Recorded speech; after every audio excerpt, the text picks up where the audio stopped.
Donc, en fait, moi, j'ai fait un master en psychologie clinique à l'Université catholique de Louvain en Belgique. Et j'ai fait un mémoire de fin d'études sur Adolf Wölffli et le motif mandala dans ses productions picturales. Donc, déjà, très tôt, j'étais baigné dans la psychologie jungienne. Et j'ai poursuivi mes recherches sur la psychose, la schizophrénie, dans un doctorat de la même université, intitulé Le processus créatif dans la schizophrénie à partir de Carl Gustav Jung. Le sous-titre était Dynamique psychique, chaos, transformation. Voilà, c'était à ce moment-là, et toujours depuis, l'objet de mes recherches en psychanalyse. Et cette thèse a été publiée aux éditions L'Harmattan sous le même titre en 2009. Et je m'appuie sur ces recherches pour poursuivre dans des nouveaux développements. Alors, j'ai poursuivi une formation en psychanalyse jungienne, à la fois à l'Institut international de psychanalyse Charles Baudouin, qui est basé à Genève, et à la fois à la Société française de psychologie analytique, Institut Carl Gustav Jung Paris, dont je suis membre actif. J'ai effectivement fait d'autres formations en psychothérapie pour pouvoir me situer aussi dans un courant de psychothérapie intégrative parce que les patients qui viennent ont besoin d'avoir une diversité d'approches et surtout une écoute la plus large possible. Et surtout que maintenant arrive toute la problématique des traumas. euh, il y a un regain d'attention pour les états dissociatifs que Jung avait déjà découvert lui-même euh, au début du XXe siècle. Donc il y a tout ce travail capital sur les traumas, la dissociation, la psychose, qui très de manière étonnante, reviennent au devant de la scène et que Jung avait découvert déjà au début du XXe siècle, puisqu'il avait travaillé avec un auteur qui était prolifique sur le sujet, c'est Pierre Janet. Et tout ça revient au devant de la scène actuellement. Alors, je donne également, pour terminer, quelques cours, que ce soit au Centre d'études de la psychanalyse à l'Université libre de Bruxelles, qui a un module de psychanalyse Freud-Jung-Lacan. Je donne également quelques cours à la SFPA, à l'Institut Baudouin, etc., pour diffuser et transmettre le, la lumière et le flambeau et des recherches jungiennes et post-jungiennes.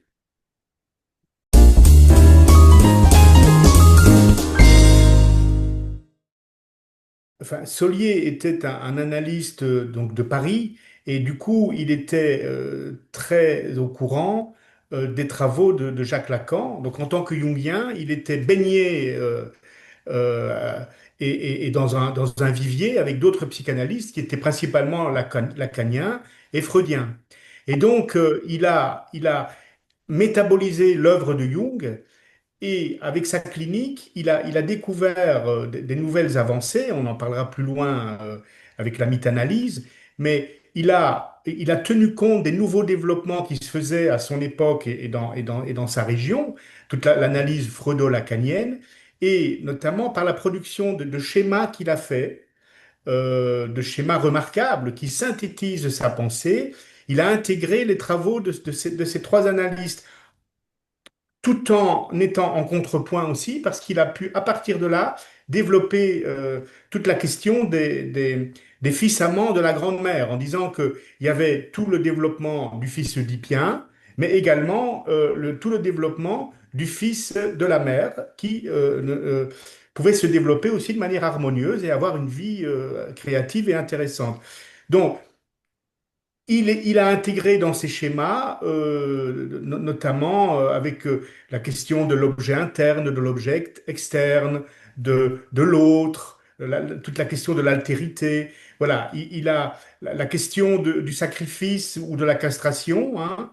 Enfin, qui pour lui arrive notamment avec le chiasma au milieu de la vie, des choses comme ça. Voilà. Donc, il a, moi, je dirais qu'il a plus intégré Lacan au niveau d'une schématisation, au niveau pas dire d'une mathématisation, puisque Lacan était bien connu pour, vers la fin de son œuvre et de sa vie, pour avoir essayé de synthétiser, de mathématiser la psychanalyse, mais Solier fait de même. Il essaie de donner des schémas pour qu'on ait des insights rapides exhaustif de toute cette matière complexe de la psyché.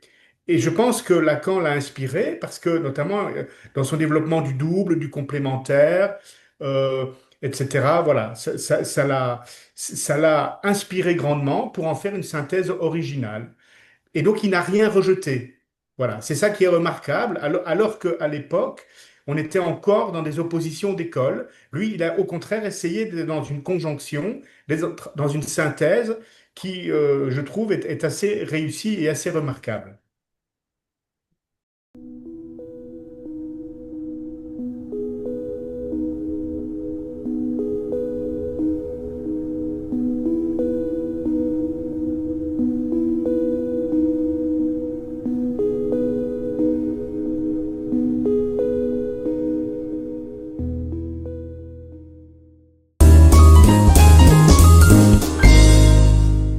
La métanalyse, c'est un néologisme créé par Pierre Solier pour parler de son travail, c'est-à-dire que déjà à la Mhm. base, pour Jung, le mythe nous informe, c'est-à-dire euh, informe le travail de l'analyste parce que ce que vit le sujet dans ses rêves, dans ses cheminements intérieurs, eh bien, on peut faire des parallèles avec des mythes de l'humanité, de toutes les cultures.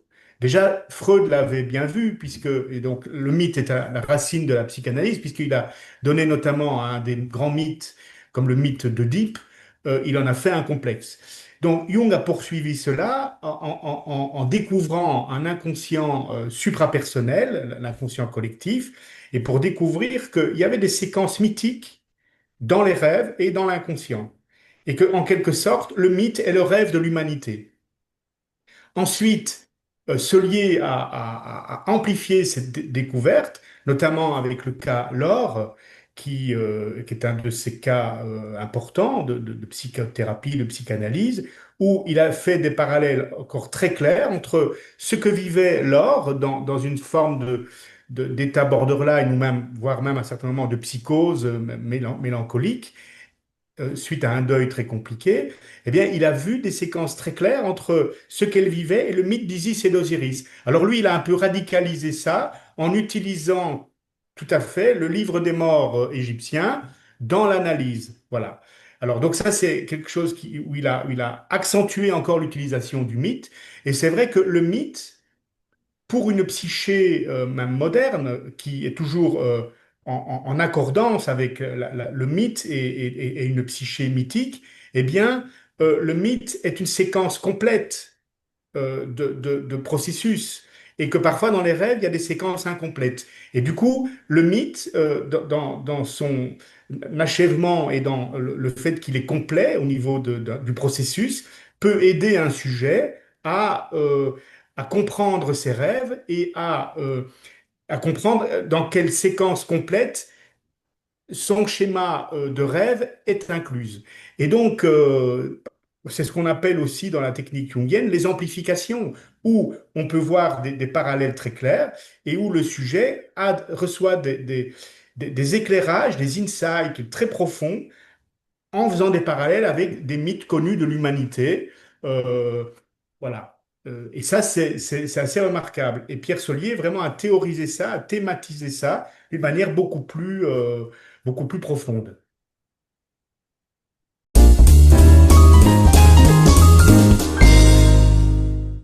Alors donc, effectivement, Jung, Solier parle beaucoup de l'ontogenèse, de la philogenèse, et de la philopsychogenèse et de l'ontopsychogenèse. En fait, bon, la phylogénèse, c'est évidemment, comme l'a montré Haeckel, tout le développement des espèces, hein, depuis les premières organismes à l'humain. Et le fœtus récapitule la phylogénèse. On le voit bien, il y a le reptilien, il y a le poisson, etc., les mammifères, et on arrive à l'humain. On le voit bien dans le développement du fœtus. Ensuite, il y a ce qu'on appelle phylopsychogenèse et ontopsychogenèse, c'est-à-dire c'est le développement au niveau de la psyché. Voilà. Et ça, Solier nous montre bien que avec l'apparition de Homo sapiens, qui découvre la réflexivité, si vous voulez, c'est-à-dire la capacité, la réflexivité, c'est un peu l'idée du miroir, c'est la capacité de se penser soi-même. Voilà, donc ça c'est une rupture avec Homo sapiens. Et ce que Soli nous dit, c'est que le petit enfant, de 0 à 3 ans, récapitule le développement de l'Homo sapiens et tous ses acquis au niveau développementaux. Donc il y a un développement accéléré qui se fait. Et à 3 ans, il peut commencer à commencer un processus d'individualisation et puis après un processus d'individuation. Donc cette idée de récapituler le développement psychique à la fois de tout le genre Homo et aussi de l'Homo sapiens jusqu'à nos jours, eh bien, ça se fait chez le petit enfant. Et du coup, le développement se fait en accéléré sous le modèle de la phylogenèse, dans le sens où de l'ontogenèse qui récapitule la phylogenèse.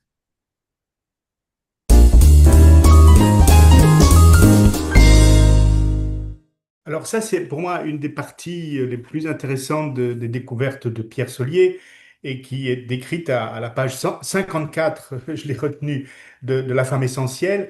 Euh, C'est-à-dire que l'objet O, c'est l'objet intrapsychique objectif, c'est-à-dire que c'est la représentation interne venant de l'inconscient collectif, mais qui est objectif. Ensuite, l'objet O', c'est la trace de l'objet physique objectif dans le sujet. Donc c'est le monde extérieur qui imprime une représentation chez le sujet, donc une représentation physique objective et intersubjective, bien évidemment. Et donc, au niveau psychique, les deux sont dans un rapport d'union entre O et O'. Donc, en nous, nous avons un objet, O', qui est la synthèse, je dirais, de la trace psychique objective venant de l'inconscient suprapersonnel et collectif, et la trace de l'impression de l'objet physique objectif et intersubjectif. Et tout cela est associé dans des représentations. Et donc le schéma de Pierre Solier et sa théorisation nous montrent que, il faut bien faire la différence entre les deux, les distinguer pour comprendre que comment se forment nos objets mentaux en quelque sorte. Il y a il y a une composante psychique objective qui vient de l'inconscient et une composante physique objective qui vient de la réalité extérieure. Ensuite, euh, la biréflexivité, la réflexivité, c'est-à-dire la capacité de se voir soi-même et de se penser, permet de faire la distinction. euh, et tout le développement, ça sera d'être capable de découvrir ce qui vient de ma réalité interne, l'objet O, et ce qui vient de la réalité externe, l'objet O', en quelque sorte. Ensuite, le chiasma arrive à la moitié de la vie, plus ou moins. Pierre Solier la situe entre 36 et 45 ans. Bon, c'est des chiffres tout à fait relatifs, bien évidemment. Et le chiasma, c'est quand... alors, le chiasma, c'est un retournement. C'est quand le sujet... Pour moi, il y a cette idée d'une assomption du sujet, c'est-à-dire que le sujet il y a vraiment cette émergence d'une réflexivité la plus profonde sur soi-même, où on est capable de faire la distinction entre la réalité psychique objective, la réalité physique objective.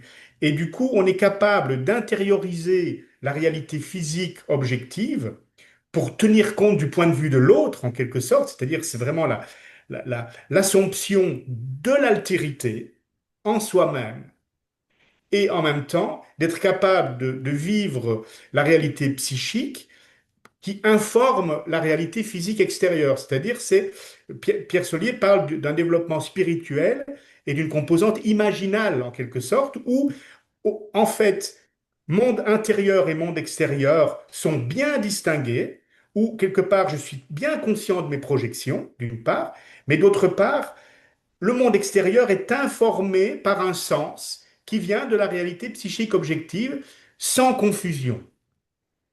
Je résumerai les choses de cette façon.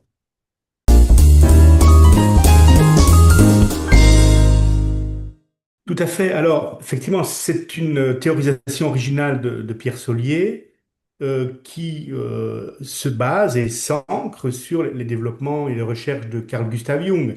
Alors, Carl Gustav Jung, lui, avait déjà développé la notion d'ombre et de complémentaire, c'est-à-dire d'anima animus, c'est-à-dire la composante contrasexuelle dans l'inconscient du sujet. Donc l'anima, le féminin pour l'homme et le masculin animus pour la femme. Alors Pierre Solier, à un moment donné, il se dit, oui, mais ok, l'ombre qui est toujours quand même du même sexe que le rêveur, euh, ce n'est pas satisfaisant de dire que c'est l'ombre, et c'est-à-dire que c'est dans l'ombre que c'est une composante inférieure du sujet, moins développée, etc. Ce n'est pas satisfaisant puisqu'il découvre dans les rêves des sujets qu'il a en analyse, il découvre qu'il y a une composante du même sexe que le rêveur qui n'est pas une personnalité inférieure ou sous-développée ou moins développée, mais qui est comme un témoin, comme un ami intérieur, et il trouve plus satisfaisant de le théoriser comme double.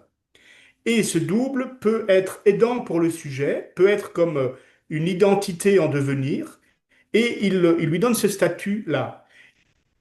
Et le complémentaire, c'est l'autre sexe qui permet, qui est dans une relation dialectique avec le sujet. Donc le complémentaire, c'est le, le- la personnification de l'autre sexe en nous qui personnifie l'altérité. Donc il faut aussi quand même dire qu'il est complémentaire, mais il est autre en même temps. C'est-à-dire que on ne peut jamais arriver à une fusion-confusion, hein. Il y a toujours, c'est toujours la question de l'altérité. Et c'est pour ça que Pierre Solier va nous indiquer que le sujet est en lien à la fois avec cette composante autre de lui-même, mais qui est du même sexe, et cette composante autre du sexe opposé, qui est dans une altérité encore plus radicale que le double.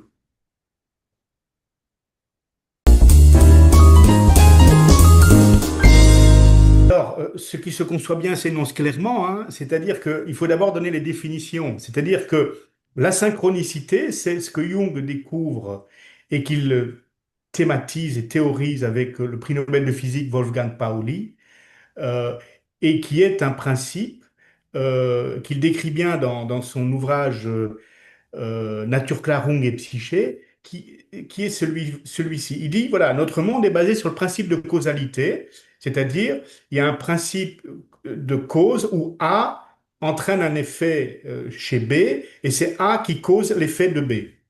Ensuite, il découvre que il y a des phénomènes qui sont reliés, A est relié à B, mais sans cause.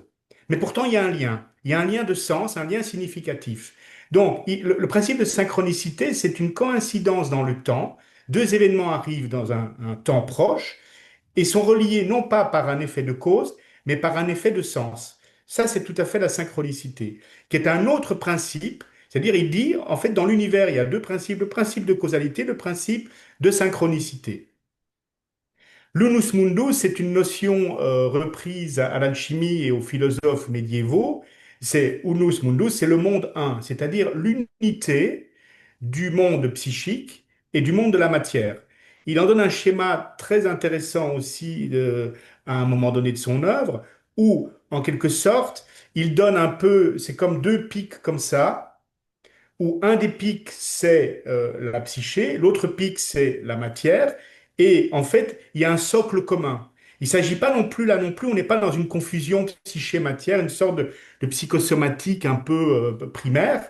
Il y a quelque chose de très complexe. C'est-à-dire qu'à un endroit mystérieux, psyché et matière seraient reliés, et ce serait un des fondements du fonctionnement du principe de synchronicité, en quelque sorte, puisque les deux seraient reliés à un endroit.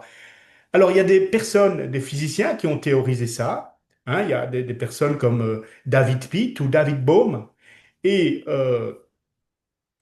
l'unus mundus, ça serait, et d'ailleurs Pierre Solier le théorise très bien, puisque quand même dans son œuvre, je dirais une petite parenthèse, c'est que Pierre Solier, on parlait du chiasma tout à l'heure, et le développement dans la deuxième partie de la vie avec Eros, Caritas, Agapé, c'est que Pierre Solier nous dit que le développement psychique se poursuit dans un développement spirituel. Il voit l'avenir de l'humanité, Pierre Solier, l'avenir de l'humain en quelque sorte, qui continue à se développer jusqu'à la fin de sa vie.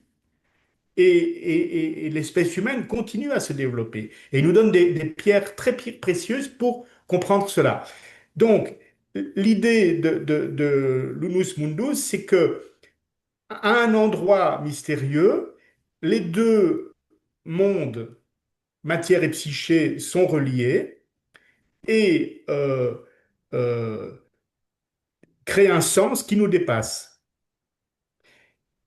Quelqu'un comme David Bohm a théorisé ça en parlant du monde implicite et du monde implié, c'est-à-dire que dans les replis de l'univers, il y aurait des informations qui, à certains moments, sont libérées et informent la psyché collective et le monde collectif. Et donc, ça introduit aussi l'idée de cycles dans l'humanité, des cycles de développement.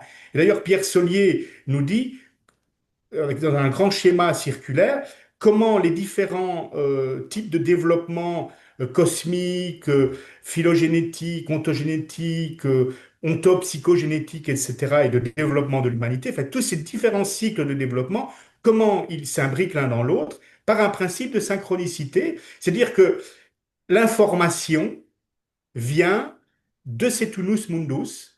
Mais du coup, il y a une forme de mystère là qui nous échappe, mais qui, en étant théorisé de cette manière, en parlant d'une unité dans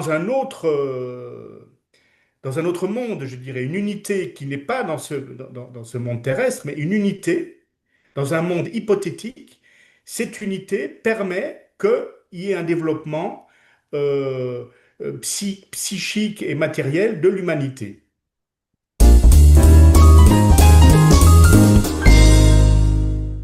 Alors c'est vrai que Pierre Solier, qui avait une culture encyclopédique, nous livre dans plusieurs de ses conférences tout le développement des philosophes hein, jusqu'au XXe siècle.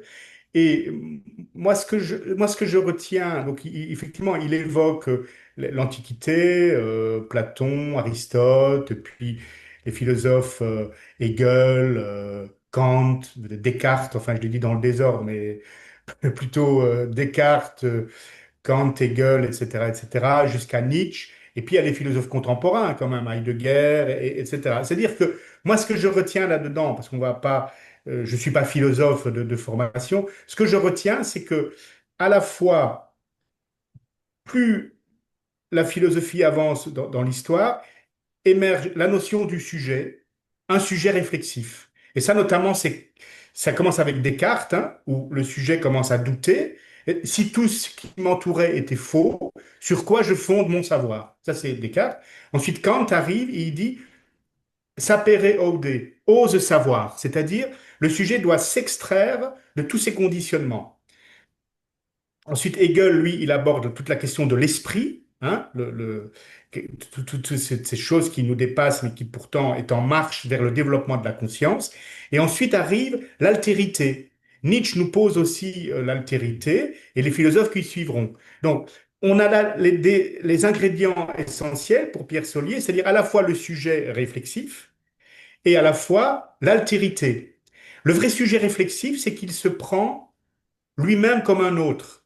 C'est-à-dire, je peux me regarder moi-même. Et là, on a cette fameuse phrase de Rimbaud, je est un autre, qui, tout le courant romantique aussi, nous aide beaucoup à penser cela. Nous parlions de Rimbaud, je est un autre, et ça ouvre la voie à la psychanalyse, c'est-à-dire qu'il y a Freud, Jung et Lacan. Freud nous dit quoi? Parce qu'avec Freud, c'est un peu la crise du sujet, c'est un peu une des grandes révolutions. Il y a trois grandes révolutions dans la destitution de l'être humain de son piédestal. Il y a Copernic, euh, l'héliocentrisme, c'est-à-dire la Terre n'est plus le centre de l'univers. Darwin, l'humain n'est plus une création ex nihilo comme le roi suprême de la création, mais justement, il y a toute l'évolution des espèces. Et Freud, c'est l'être humain, le sujet n'est plus le maître dans sa maison, puisque il y a l'inconscient. Donc ça, c'est vraiment la crise du sujet avec Freud, où tout d'un coup, je ne suis plus libre puisqu'il y a plein de déterminations en moi, et c'est la création de l'inconscient. Alors Freud a fait un travail remarquable là, voilà. Ensuite, je parlerai de Lacan. Lacan, il a insisté beaucoup effectivement sur l'altérité et il parlait de l'objet petit a, c'est-à-dire que quelque part, c'est l'autre qui cause mon désir en quelque sorte. Et effectivement, l'accomplissement de mon désir ne se fait jamais totalement. Donc Lacan ouvre une césure dans la clôture du sujet sur lui-même où on n'est jamais fini en quelque sorte et on est toujours en quête de quelque chose. Et c'est pour ça que nous parlons. C'est toute la question du langage. Nous parlons parce que finalement, nous ne sommes jamais comblés. Et en quelque sorte, la quête est infinie. Ensuite, il y a Jung pour moi, même s'il vient historiquement avant Lacan, mais Jung est celui qui euh, euh, intègre les développements freudiens et qui nous dit, oui, ok, mais il y a un inconscient collectif avec des structures suprapersonnelles qui peuvent nous donner du sens. Alors là, et qui peuvent informer, c'est-à-dire donner une forme, donner un guidage à notre développement psychique. C'est pour ça qu'il a aussi parlé du processus d'individuation. Donc Jung nous donne une carte très complète du psychisme humain. Et alors, Lacan me semble très intéressant dans une complémentarité avec Jung. Pourquoi? Parce que le risque parfois dans la pensée jungienne, et là je dis quelque chose que j'ai remarqué, un des risques pourrait être une fermeture sur soi-même et une totalisation. C'est-à-dire, il y a ce terme de totalité, et le risque, effectivement, c'est de croire, de baigner dans une réalité psychique objective et d'être comme ça dans une totalité intérieure fermée sur soi-même. Et là, Solier et Lacan nous disent non, pas de clôture sur soi-même. On est toujours dans une altérité. Alors, Jung lui-même l'avait bien compris, bien évidemment, puisque il dit très bien qu'on n'est jamais individué, hein, donc on n'est jamais à la fin, mais il a pu y avoir des confusions sur le sujet où certains ont pensé que à un moment donné, on pouvait être individué. Or, et là, je conclurai avec ça, et c'est ce que nous dit Solier avec la question du sujet, le sujet n'est jamais clos sur lui-même. Il est toujours en marche, il est toujours en quête, et ce n'est jamais fini. Et donc, on n'est jamais complet. Voilà, c'est toute la question de l'altérité. On n'est jamais clos sur soi-même. Et ça, bonne nouvelle, c'est ça la vie. Alors, le sujet du psychoïde, c'est quoi? On en a parlé un peu tout à l'heure sans nommer, sans dire le mot psychoïde. C'est-à-dire que le mot psychoïde, c'est relié aussi à l'unus mundus. C'est-à-dire, le psychoïde, c'est cette jonction entre matière et psyché. C'est le psychoïde. C'est-à-dire, c'est là où se rejoignent les significations psychiques et les effets dans la matière. Voilà. Ça, c'est le psychoïde.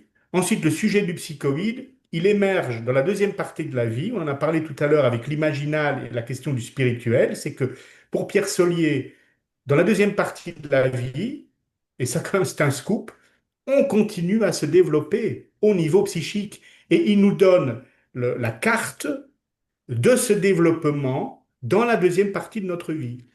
Eros, Caritas, Agapé, qui seront expliqués ultérieurement, hein, c'est tout le rapport où on se détache enfin, où on se détache de la possessivité, notamment dans Eros, c'est tout le rapport à l'autre, Caritas, le rapport aux autres, qui est un rapport qui se fait où les autres sont traités comme des autres, comme des altérités, et le rapport à l'humanité et au cosmos avec Agapé, où là, le sujet est dans un rapport d'altérité avec le monde et il arrive à le traiter d'une manière respectueuse en quelque sorte. D'ailleurs, le mot respect est très intéressant, res la chose et spectare, regarder. C'est-à-dire, je suis capable de regarder ce qui est hors de moi, l'objet comme un autre.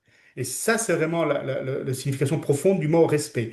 Donc, le sujet du psychoïde, c'est ce qui était dit tout à l'heure, c'est que le sujet à la fois est capable d'intégrer le monde extérieur physique en lui comme un autre, il est capable de voir le monde objectivement, dégager de ses projections et de ses contaminations psychiques internes, et à la fois il est capable de vivre le monde extérieur comme informé d'un sens psychique et c'est ça l'imaginal aussi. C'est ce que nous dit très bien Henri Corbin quand il décrit l'imaginal très précisément comme au confluent des deux mers, la mer MER, hein, qui est le monde sensible, et l'autre mer qui est le monde intelligible, c'est-à-dire spirituel. Il y a une croisée des chemins où on est capable de vivre le monde et de se vivre soi d'une manière qui a du sens, tant interne que externe, mais sans aucune confusion possible. Et c'est ça tout le sens du chiasma dans la moitié de la vie,